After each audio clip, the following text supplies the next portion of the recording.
Hello my people, welcome to BTM News Kenya, his whereby we tell you real news and true stories.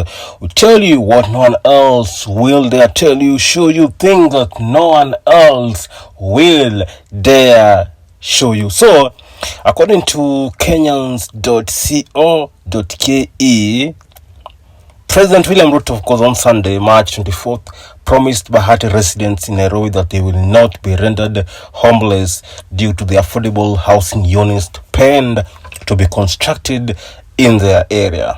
Of course, speaking during Palm Sunday service at ACK Emmanuel Church Bahati, Makadara, Ruto revealed that instead the government would pay 2-year rent for the residents. Remember, some section of residents at Bahati are now rendered homeless because a section of Bahati area has those houses in Bahati area have been demolished to pave way for the housing projects. Ruto also said that every Kenyan will be given somewhere to live as they wait for the houses to be built. The people, they will be given rent for 2 years. When the houses will be finished, then they will be able to occupy their houses. I don't know which houses they are talking about. They're saying if the houses will be completed, they'll be able to complete. Of course, also Nairobi Governor Sakaja also said that those residents that have the residents of Bahati, unlike other Kenyans, will not be asked to pay for the new housing units. This is so interesting. He went on to explain that the government was cognizant of the fact that the resident had stayed in county-owned houses for 2 years.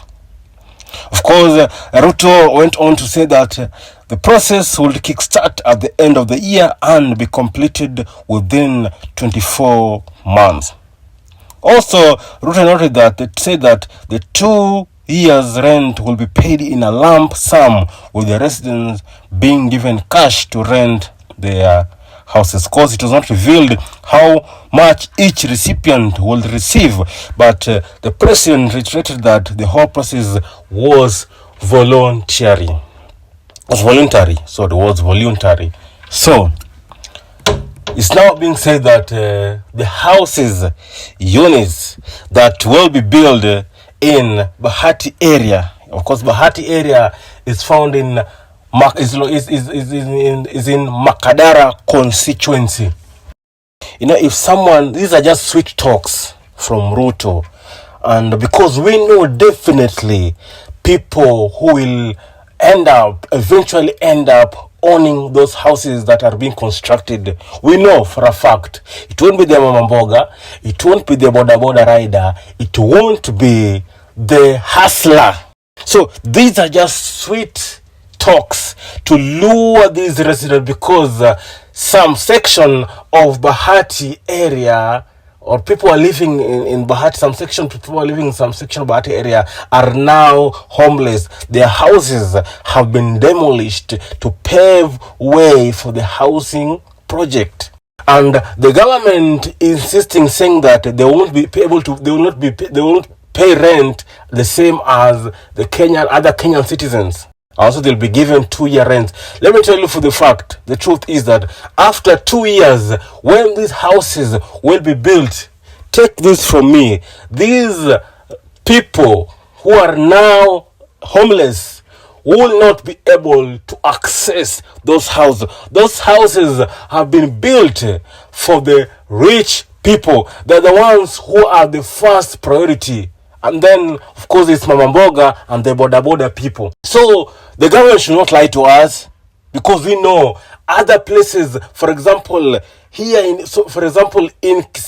Kisumu, place like an estate called Lumbumba Estate, houses were demolished, but people were promised they will be given 24,000 shillings so that they can go and get somewhere and stay. But up to now, no single person has been able to receive the amount the government said that it will give them.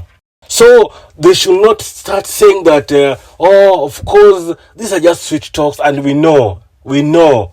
They're just trying to make these people feel comfortable. They're just trying to make these people do not riot for their rights. Because they know that, because I said earlier, there's a part I said earlier that the government said that it was a voluntary. So some Bahati residents decided to volunteer so that their houses demolished, and they're being lied to that after 2 years they'll be able to access those houses without paying any rent.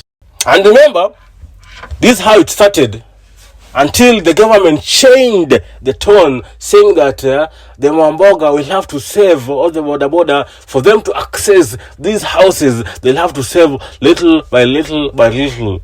But now again, you can see here that's telling the Bahati resident that after 2 years they'll be able to access this house for free without paying any rent. Come on, let's not lie to Kenyans. Stop lying to Kenyans. Stop lying to Kenyans. Stop lying to Kenyans. Kenyans are not fool. They're just a way of making these residents or people of Bahati not to riot, or not to to question the government.